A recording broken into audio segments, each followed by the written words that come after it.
Oi, hoje eu vou falar para vocês sobre um filme da Netflix. É um filme antigo de 2010, mas ele desaparece da grade da Netflix, mas depois ele volta e agora ele voltou outra vez. Chama Doce Vingança. É um filme na categoria de terror. Na verdade, tudo começa com uma menina, ela é escritora e ela aluga uma casa no meio do bosque, uma casa solitária, que é característica dos escritores ter uma solidão para poder escrever. E ela vai, pega a chave, passa num posto porque ela se perde. E lá nesse lugar ela fica conhecendo três pessoas, três rapazes muito mal encarados, daqueles tipo que não inspira confiança. E ela pergunta como que ela faz para chegar num determinado endereço e eles teve um que orientou para ela onde ficava e falou que ela estava realmente perdida e ela vai embora lá para essa casa. É uma casa muito legal no meio do mato e ela tem por companhia só o computador, celular e só isso. O que que acontece?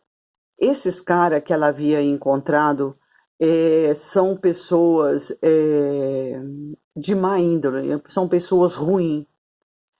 E o que que eles fazem? Como eles sabem que ela está sozinha lá naquela casa, eles instalam uma câmera para monitorizar ela, ver o que que ela faz, o que ela está fazendo, o hábito dela. Entre eles, eles decidem. Não, antes disso acontece que ela foi usar água e a água saía suja da torneira. Ela teve que pedir uma pessoa que fosse olhar o problema para ela. E vai um carinha, é um carinha meio anormal, um carinha meio estranho. E ele vai, conserta e fala que a água está vazando normal. E ela fica muito feliz com aquilo e ela dá um beijo no rosto dele. E como ele é meio. Ele é lelé da cuca. O que que acontece? Ele fala que ela tinha beijado ele, e daí nasce entre aquela turminha, que se não me engano são quatro ou cinco rapazes, e eles resolvem. Primeiro eles fazem conjunturas, eles falam, ah, a moça da cidade não gosta de ninguém da roça, e por que isso, e por que aquilo, nós vamos domar ela. Enfim, eles vão lá para a casa dela.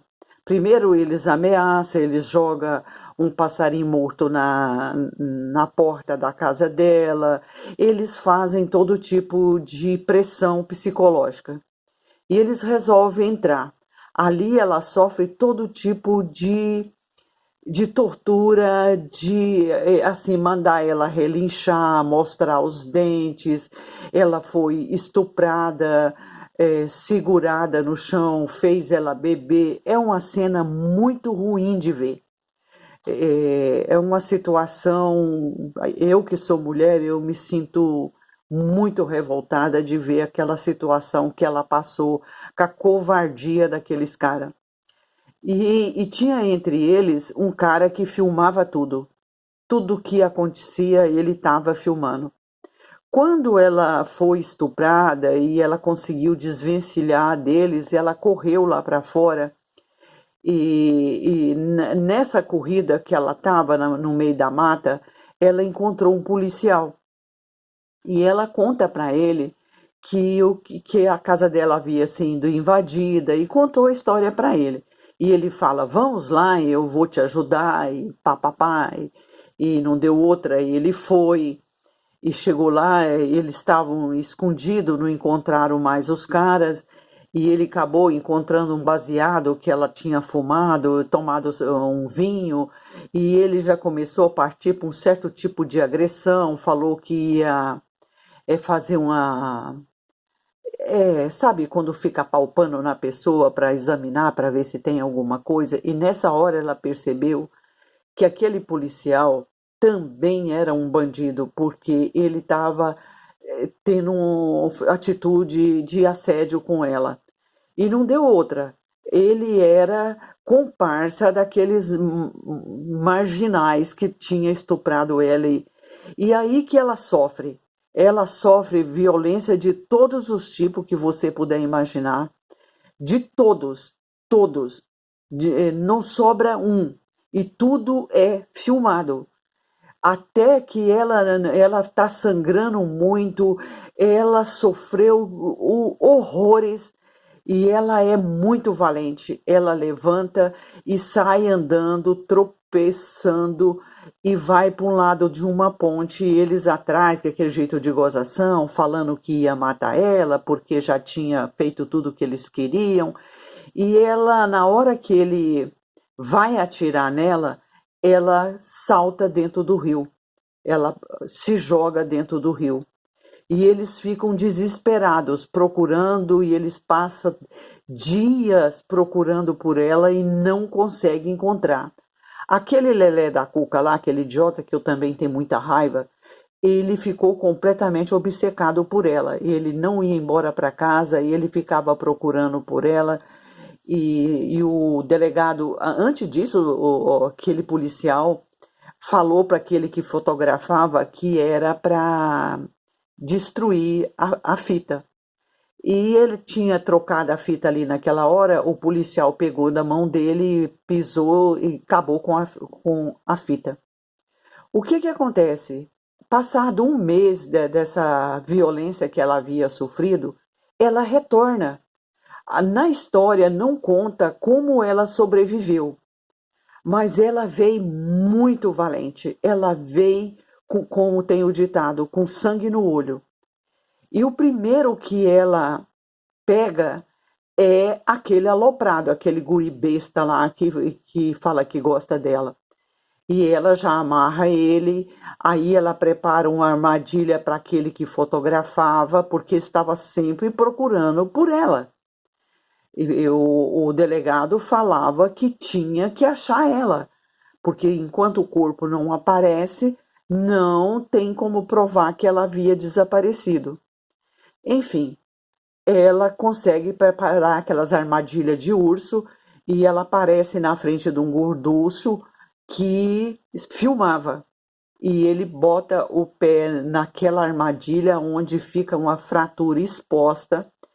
Ela amarra ele num tronco e, ao mesmo tempo, ele gritou pelo companheiro dele, o companheiro veio, ela também acertou uma porrada na cabeça dele e ela amarra ele numa casinha, num quartinho onde ela já tinha ido lá, viu que tinha ácido, que tinha soda, que tinha um monte de coisa.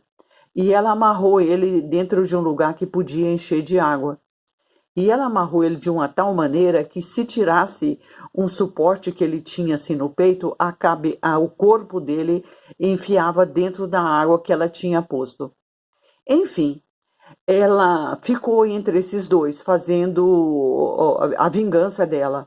Ela judiando muito deles, ela enfiava a cara do cara dentro da água, ela voltava lá e enfiava coisa dentro da boca daquele bandido que filmava tudo. E chegou uma hora que ela pegou um anzol e ele falou: o que você vai fazer? Ela disse: pescar. Vocês não gostam muito de pescar? O que ela fez? Ela pegou, furou as duas pálpebras dele e amarrou no poste de modo que ele ficava sempre com o olho aberto, arregalado. Aí ela voltava lá na casa, que a distância era curta, lá na casinha onde estava amarrado o outro, e lá ela falou tudo pro cara, e o cara falava para ela: olha, me perdoa, não faça isso. E ela falou: eu também pedi ajuda para vocês e vocês não fizeram nada por mim. O que aconteceu? Ela tinha soda cáustica. Ela pegou aquela soda cáustica e jogou naquela água que ela havia enchido, tirou aquela tábua que dava suporte ali no peito, de modo que ele não tinha outra alternativa a não ser enfiar a cara no ácido. E não deu outra. A cara dele ficou só o ódio. E aquele outro lá fora, que ela tinha prendido os olhos dele com anzóis, ela pegou o resto de peixe e passou no rosto dele, de modo que os corvos vieram para comer aquele resto do peixe e comeu todo o olho dele. Enfim, ela já tinha vingado de 2. Aí faltava aquele pior, pior não, pior é o delegado, mas esse é o segundo pior. E ela azucrinou ele, ela jogava a mesma coisa que ele fez com ela, jogava passarinho lá na porta da casa dele, e ele xingava, aí ela jogou o chinelo dela, e ele falava, aparece, papapá, e ela foi lá naquele posto onde ela abastecia, e ela vestiu uma roupa muito provocante, de modo que, assim que viesse atender ela, percebia as pernas muito bonita e o cara nunca presta mesmo. E ele foi para atender ela, ela também deu uma porrada na cabeça dele, amarrou ele lá dentro da casa dele e tirou toda a roupa dele. Quando ela estava sendo judiada por eles, esse cara falava para ela mostrar os dentes, falava para ela abrir a boca e ele enfiava o revólver dentro da boca dela como se fosse um ato sexual. Ele mandava ela relinchar, eles judiaram demais dela. E ela fez a mesma coisa com ele. Falava para ele mostrar os dentes, ela pôs uma espécie de uma coisa dentro da boca dele, depois ela tirou e foi arrancar os dentes dele com um alicate ao vivo, assim, nua e crua. Ela arrancava e falava, vamos cavalinho, relincha. E ela arrancava os dentes e jogava fora. E ele falava, eu vou te matar, é aquela coisa de bandido, gente safado. O que ela fez? O cara estava achando que ia ficar só naquilo. Não, ainda tinha coisa. Ela pegou essas tesouras de podar jardim e veio assim para o lado dele. E ele viu que ia cortar o pinto dele. E ele gritou, não, não. E ela cortou. E ela passou a tesoura naquilo ali, agachou, pegou o resto do membro, enfiou dentro da boca dele. E ele fez xixi de tanta dor, de tanto medo. Enfim, ela deixou ele lá para morrer sangrando. Ela saiu, sentou lá fora e ficou esperando a agonia dele lá dentro, até que tudo serenou e ela sabia que ele tinha morrido. Mas ainda faltava aquele policial. Aquele policial, ele já tinha matado um senhorzinho só porque ele era a última pessoa que tinha visto a menina. Ele era casado, a mulher dele estava grávida, ele tinha uma menina ali de uns 8, 9 anos, e ele, segundo ele, morria pela família. O que aconteceu? Aquela menina desse policial, ela ia fazer uma peça de arte, alguma coisa assim, que uma professora ia visitá-lo. Antes disso, lá antes de começar essa matança, essa vingança, o policial descobre que aquela fita não havia sido destruída. A fita que ele tinha destruído não era aquela que havia sido gravada. E essa fita desaparece. Aonde essa fita foi parar? Na casa do policial. E quando ele volta para casa, a mulher dele fala, olha, chegou uma fita aqui, mas eu não consegui botar, eu não soube arrumar. Você pode arrumar para mim? E ele acaba descobrindo que essa fita era a gravação de tudo que eles tinham feito com a mocinha. Enfim, ele voltando para casa, a menina falou que ela ia ter uma apresentação, se não me engano, de balé, e que papapá, aquela história toda. E o que acontece? Uma hora ele está na rua, dizem que trabalhando, a mulher dele, que vai fazer o teste com a filha dele, está lá na casa. E a menininha pega o telefone e fala, papai, vem conhecer ela, fala com ela. E ele pega o telefone e ele acaba descobrindo que quem está lá na casa nada mais é do que a menina que ele tinha estuprado. Ele fica louco Ele vai lá na casa e ele, desesperado, chega lá, ela não está lá mais e nem a filha dele. E a mulher dele fala: o que está acontecendo? Quem é essa mulher? E ela, a menina havia dito que ia ficar num parque. E ele vai para esse parque no maior desespero, xingando a menina, falando: olha, minha filha, não, papapá.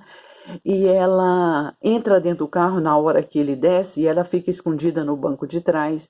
E ele não encontra ela e ele pega e volta para o carro, aonde ele também é capturado por ela. Ele, quando ele a estuprou, ele estuprou por trás e falava que gostava e tá. O que ela fez? Ela pegou uma espingarda, enfiou ali no Bitóis I Love You dele, amarrou na mão daquele tontinho que tinha estuprado ela também, de modo que o cara dependia exclusivamente que aquele doidinho que parece que era meio autista, sei lá o que ele tinha, é um tantã, se ele não mexesse, que se ele mexesse, o policial morria. E aquela bala ia direto também naquele trouxa lá. Mas antes disso, antes que isso acontecesse, ela judiou dele, ela empurrava aquela espingarda lá naquele lugar que eu já falei, no Bitóis I Love You dele. Ela judiou. Você não gosta? Pá, pá, pá. É uma vingança muito boa. Aí ela sai lá para fora e fica esperando. E ele grita: sua vagabunda, eu vou vingar de você. Pá, pá, pá. E fala um monte de coisa. E ela fica esperando. De repente, aquele tantã acorda e vê o policial ali. E ele fala o nome do policial e fica se gesticulando. A arma dispara, entra por dentrinho do cara, sai e mata os dois. Enfim, eu gosto muito desse filme, porque eu gosto demais quando uma mulher vinga de homens.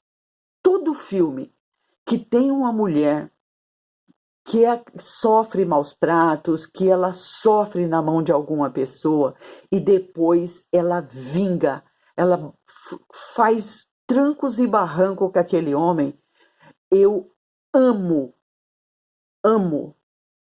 Então, esse filme, Doce Vingança, é um filme que tem cenas que é difícil de você ver quando ela é violentada, quando ela sofre todo tipo de violência, mas depois a vingança dela é fora de série, é muito bom. Então eu recomendo, e porque aqui eu só deixo um resumo, e no mais, muito obrigada, deixa aí o seu like, fica com Deus, tchau, tchau.